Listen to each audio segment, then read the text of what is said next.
Thanks, Lauren, and thanks everyone for coming out here tonight.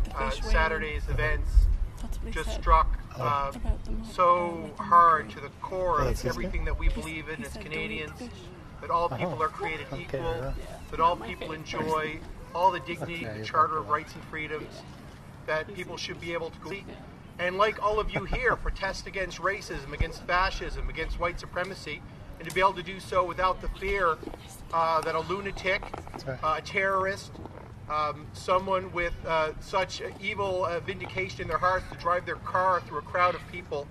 It was shocking. It was shocking to anyone who was following social media, or who was at a soccer tournament, or who was visiting a neighbor, or was enjoying just the sunny day, to learn that that type of action could happen in a place like the United States, and that the actions could be fueled by the type of rhetoric and discourse that happens every day in the media, on their open air shows, and by their civic leaders in such a divisive and unproductive way, and how that can fuel the radicalism that we see emerging.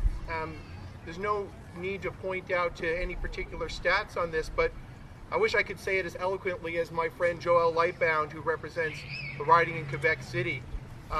But his comments around that event that occurred in Quebec, a neighboring province in January, that you could see these types of events coming from a type of social discourse that normalizes hate, that normalizes indifference and suffering, and normalizes rejection of refugees, normalizes the fact that, as Canadians, white or not, we enjoy immense privilege and opportunity, and an opportunity to be prosperous and to live without fear, and to go to school and to raise our families.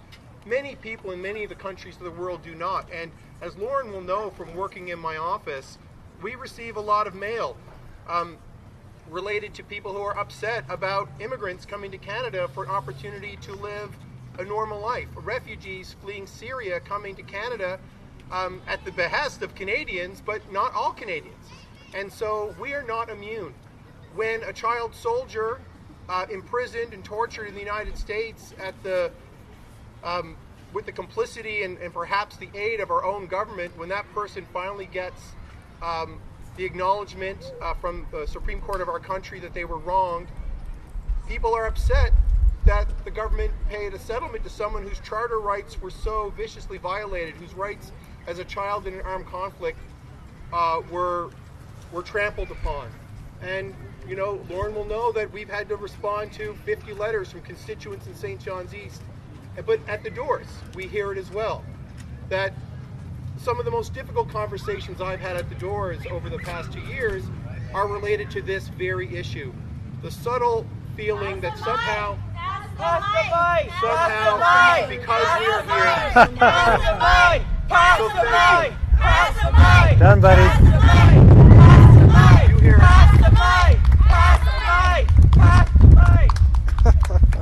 As I said before, everyone will get the opportunity to speak. We're having an open mic now, as I said before. So thank you, Nick, for your remarks.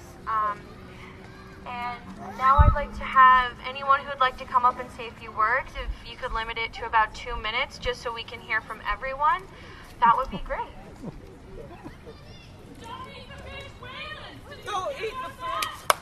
Okay, well listen here about that. I'm going to respond.